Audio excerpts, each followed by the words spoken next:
Welcome everyone to the Weaver County Commission meeting. Today is Tuesday, October 14th, 2025. I'm Commissioner Sharon Bolos. I'm joined by Commissioner Gage Brewer, Commissioner Jim Harvey. Don't wave until I say your name. Okay. Thank you. Yeah. We will invite the audience to join us in the Pledge of Allegiance, and then after that, Marty Smith will offer an invocation.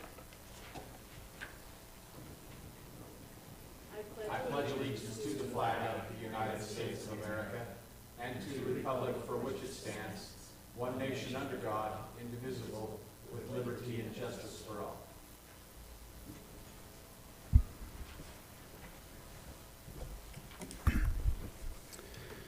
Our Heavenly Father, so grateful that we could meet in this commission meeting today. We're grateful for the wonderful community which we live and the wonderful citizens in this community. We're especially thankful for our first responders and our military. We ask a blessing on them. We're thankful for the rain which we received, and we pray for more rain and snow as we go into fall and winter. We ask thy blessing on this meeting, that this commission body can make the best decisions for the citizens of this community. And we say this in Jesus' name, amen. Amen. Thank you, Marty. Item D is Commissioner comments. Commissioners, anything to share? Not today, Madam Chair, thank you. Just, I'm still almost, I don't know, obviously stupor of thought, but it's, I'm really grateful for the things that are happening over in the Middle East. I think we'll see, while that doesn't directly affect us here in little Utah, it does indirectly affect us, and I think we'll see some fallout from that eventually. I hope that that works out very, very well for those families and those people who are involved in that and are impacted by that, and I hope to see great things happen for our little area, our country and our area. So that's all I wanted to say. This is monumental. I did spend a little time yesterday just watching that whole thing, and to me it's I remember where I was when President Reagan said, you know, take down that wall. These are just some things that happen, and I never thought I would see it in my lifetime. In fact, I thought I'd see worse, and it's just really a cool thing to see. That's all I want to say. Thank you. Okay, we'll move on to item E, agenda-related public comments. This is an opportunity for comments to be taken from anyone who's in the audience on any item that is listed on the agenda, and we'd ask that you keep your comments to 3 minutes if there's anyone who'd like to come forward. Okay, seeing none, we'll move to item F, consent items. Number 1, request for approval of purchase orders in the amount of $280,615.71. Number 2, request for approval of warrants numbers 106150 through 106219 and 493361 through 493494 in the amount of $1,862,721.25. For summary of warrants and purchase orders, Mr. Ricky Hatch, please. Thank you, Madam Chair. We issued 11 purchase orders this week for $281,000. 3/4 of that amount, $208,000, was for the jail. Most of that amount is controls for the rooftop HVAC units, as well as some money for safety restraint systems. 15%, or $43,000, was for the sheriff's office to purchase a drone and then training ammo and equipment. And 7%, or $19,000, is for the library.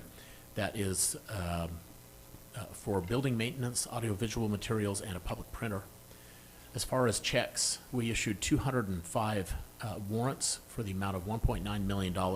Just over half that amount, $1.1 million, is for the transfer station, and that is almost exclusively disposal fees. 8%, or $155,000, is for the library, and that went toward a boiler replacement, software, and utilities. The top 5 vendors that we paid money to this week: Republic Services for $1 million, Harris Mountain West LLC for $97,000, Stanley Consultants Incorporated $58,000, Resolution Audiovisual for $45,000, and Franklin Covey Client Sales Incorporated for $44,000. Questions? No, that's that's got my attention. I'm going to do a little research here. Thank you. Go ahead, Madam Chair. Okay, None for me. any questions? Number 4, request for approval of new business licenses. Number 5, request for approval of a new beer license. Number 6, request for approval of amendments to Weber County HR Attendance Policy 2-500. Number 7, request for approval of amendments to Weber County HR Insurance and Retirement Benefits Policy 4-300. Number 8, request for approval of a retirement agreement by and between Weber County and Manyi Yip. Number 9, request for approval of a contract by and between Weber County and Golden Spike Gem and Mineral Society to hold the Gemstone Junction at the Golden Spike Event Center. Number 10, request for approval of a contract by and between Weber County and Rocky Mountain Barrel Racing Association to hold the barrel jackpots at the Golden Spike Event Center for the 2026 season. Number 11, request for approval of a contract by and between Weber County and Rocky Mountain Barrel Racing Association to hold the awards banquet for the 2025 barrel racing season at the Golden Spike Event Center. Number 12, request for approval of an assignment agreement between Eden Heights LLC and Eden Rise LLC. Number 13, request for approval of an interlocal cooperation agreement by and between Weber County and Morgan County for cooperative borrowing between the libraries. Number 14, request for approval of a mutual termination and rent waiver agreement by and between Weber County and Dulce to terminate rental space agreement at the main library, Pleasant Valley Branch Library, and Southwest Branch Library, and waive unpaid rent. Commissioners? I've got a few things in preparation for this, Madam Chair. Okay. First off, I want to thank Monique Yip for her time and service that she's given to Weber County Libraries over all these years. Linda, she's been a great asset for you, and I really appreciate her service. I appreciate the fact that we've got great barrel racing coming back to the Golden Spike.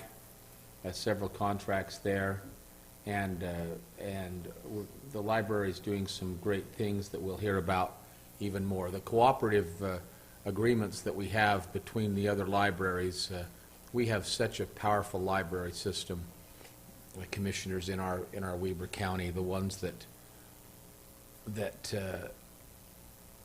really set the standard, I think, in the state. Again, we were one of the only systems that were open during the COVID, and it just was really, really good. So, just letting you know. Just a second.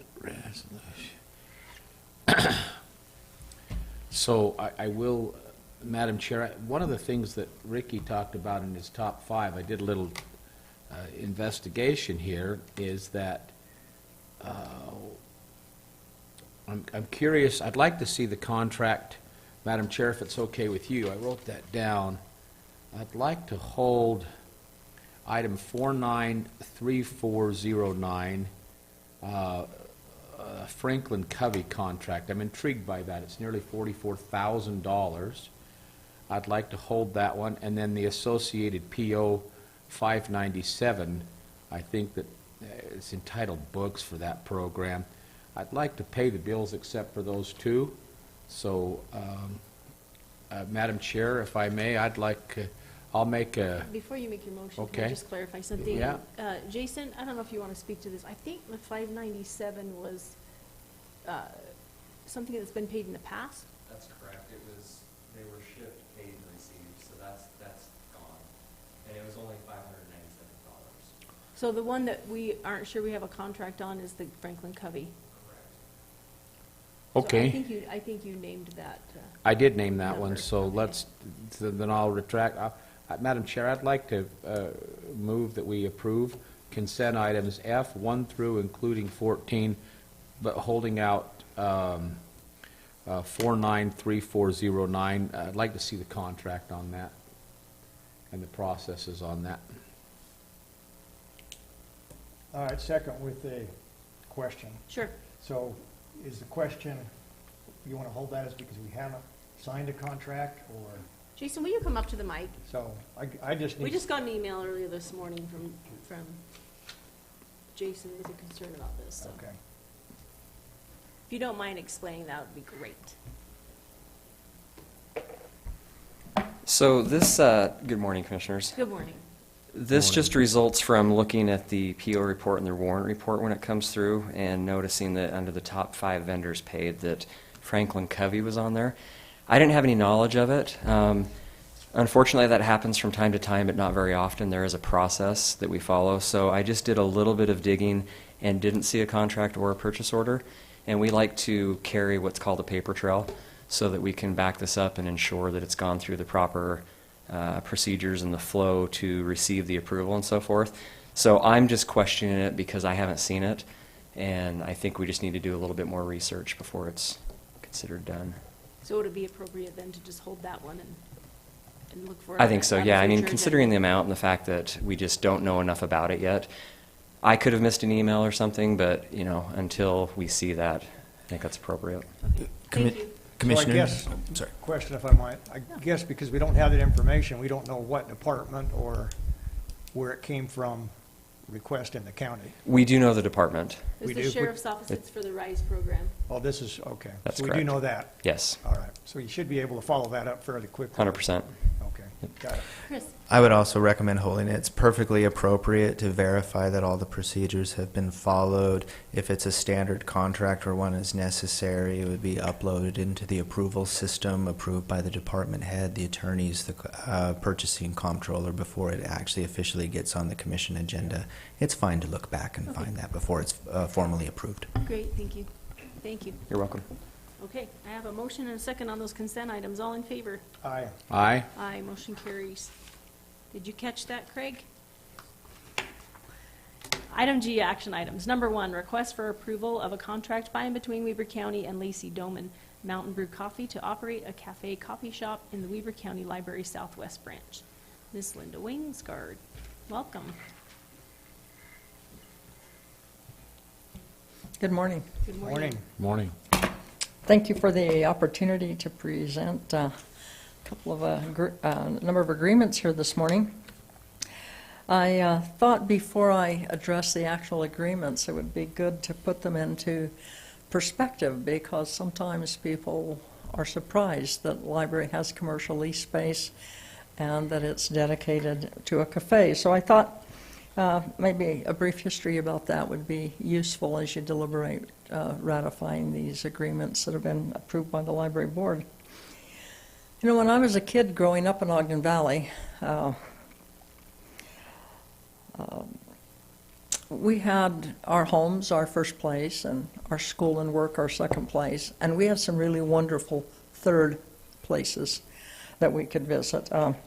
The first that I think of was Woods Market and I-Storage, where we used to sneak in the back as kids and hide up and down the aisles and see who could stand there the longest before we chickened out and rushed out shivering to get some warmth, and where some of the local farmers would hide down the aisle that went to that cold storage, drinking a beer, hiding from the other people in the market, and I think from their wives too, as they discussed their crops and their cattle and so forth. It was a great gathering place where people came and just enjoyed one another. There was also the post office where a lot of people went to pick up their mail, if not daily, certainly every week. And the two little people who ran that, and I mean little in terms of height, I don't think they were 5 feet tall, and they would peer out between the little bars that separated their private space, their workspace from the public, and they would engage in casual chats about the community and what was going on in people's lives. There was the Gay Grocery and Confectionery with a lunch counter and 3 booths that were filled in the morning and during the day with retired people who would head over there to bring each other up to date on how well they slept and their aches and pains. And then when the school bell rang, those of us from school would head over there for Cokes and pretend we were doing lessons while we were doing anything but. And of course there was Leon's Market, the Valley's only grocery store, complete with a Coke machine and little cookie jars right down near the floor where you could reach in and grab your own cookie and take a bite out of it before your parents could say you couldn't have one. And best of all, there was a huge wall behind the service counter lined with penny candy. We'd go in there and spend our nickels and dimes after school on things like sugar pills and candy cigarettes. Times have changed. Those third spaces are gone. Those places where people were unconditionally welcome to make connections and to be a part of the community. And they're not gone just in Huntsville, they're gone across America. So while nostalgia makes us miss those days, today's concerns really run a lot deeper. The research shows that there's a real epidemic of disconnectedness and loneliness across all age groups in our communities.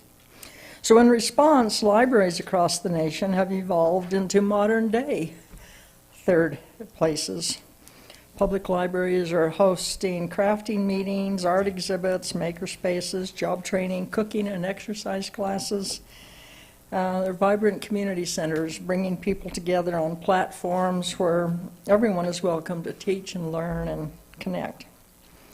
By year end this year, your 5 public library buildings will have hosted 3,900 programs that will be attended by 209,500 people making connections. And we'll have hosted almost 5,800 community meetings that will be attended by 185,000 people.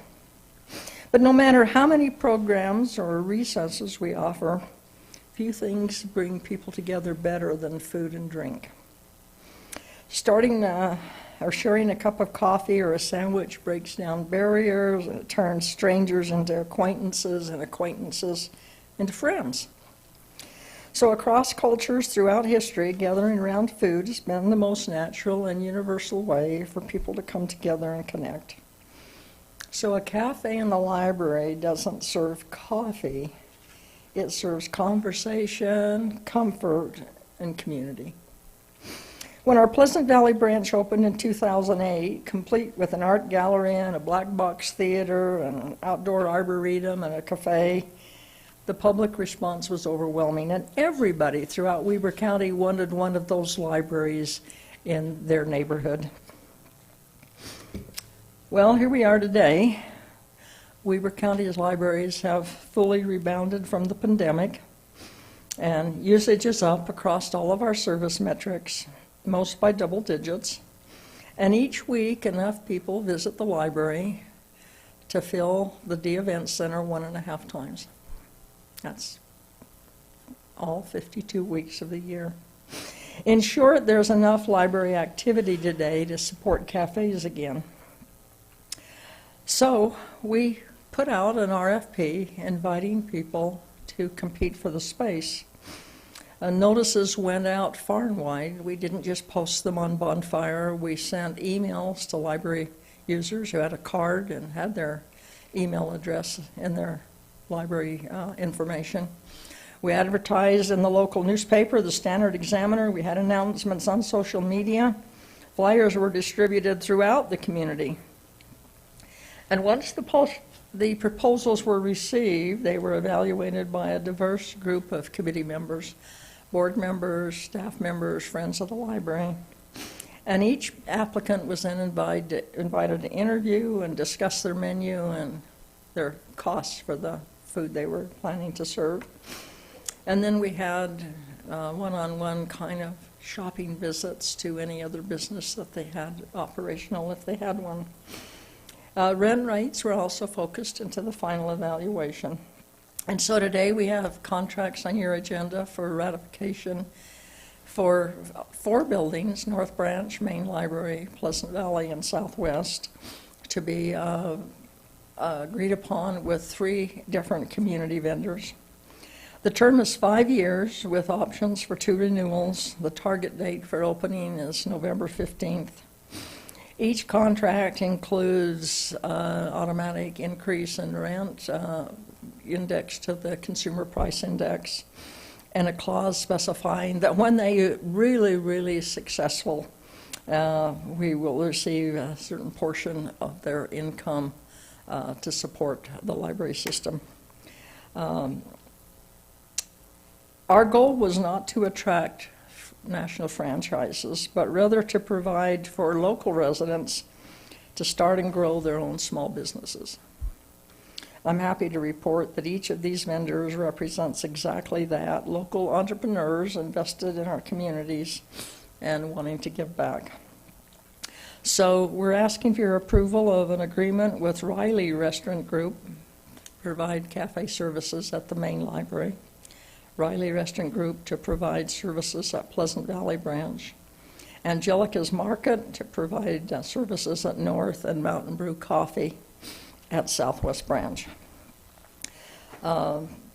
It's our best estimation that these 4 lease agreements will enhance the welcoming atmosphere of our libraries, support local businesses, and strengthen the role that Weber County Libraries play as true third places where people connect and learn and belong.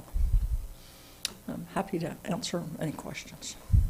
I do have one question, and this might be for you, Chris. On our agenda, on item 3, it's just one contract between the county and Riley Restaurant Group for the main library, and I don't see a contract for the Pleasant Valley branch. So that should have also included Riley Restaurant Group and the other location.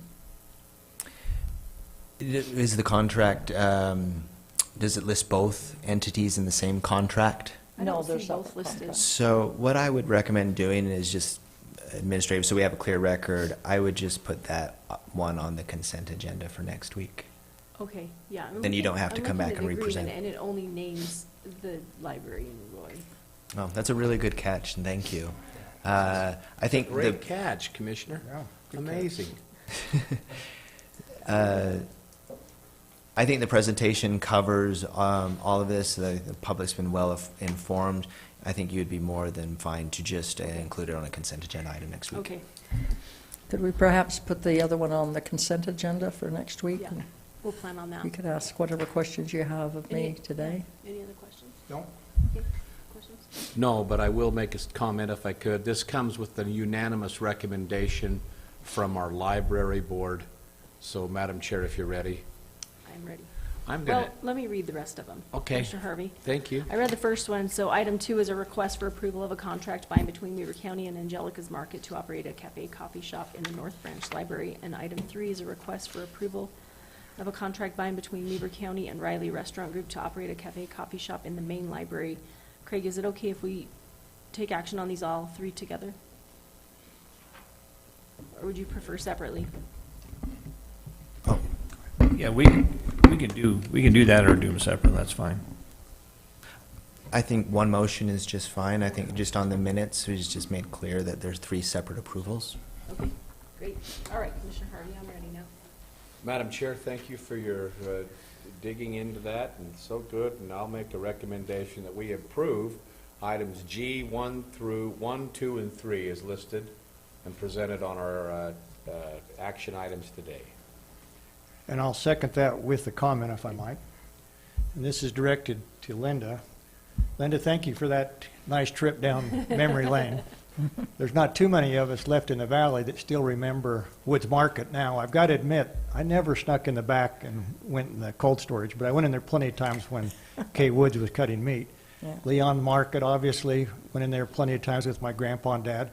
And my grandpa said, if Leon doesn't have it, we don't need it. You could find anything from horseshoe nails to whatever you wanted for dinner that night. That's right. But let's not forget that there was another establishment at the same time that still exists today. Leon's Market and Woods obviously have gone away, but we still have probably the oldest saloon west of the Mississippi, what I've been told. You can double check this. It's called the Shooting Star. And that had quite a history back in those days. And I remember being very careful not to get near a Shooting Star because of some of the rumors I heard of some of the proprietors that were in there. But it still becomes history, and if you go in there for a Star Burger today, I'll tell you, it's one of the best burgers you can still have. And it's I can tell you this, it's a destination location for anybody coming out of state to ski, Powder Mountain or Snow Basin, or even down in the Cottonwoods. It's well known, and they still do a great burger. So, and you can have your beverage of choice, by the way. But it's a great saloon, has a great history. And you can read some of the comments about some of the old people that I think Linda and I both heard a number of rumors about. Never validated, Exactly. but a lot of rumors. Anyway. All right, Commissioners, I have a motion and a second to approve those 3 action items. All in favor? Aye. Aye, motion carries. Thank you so much, Thank Linda. you. Item H, adjournment. Motion to adjourn. Second. All in favor? Aye. Aye, we're adjourned. Thank you.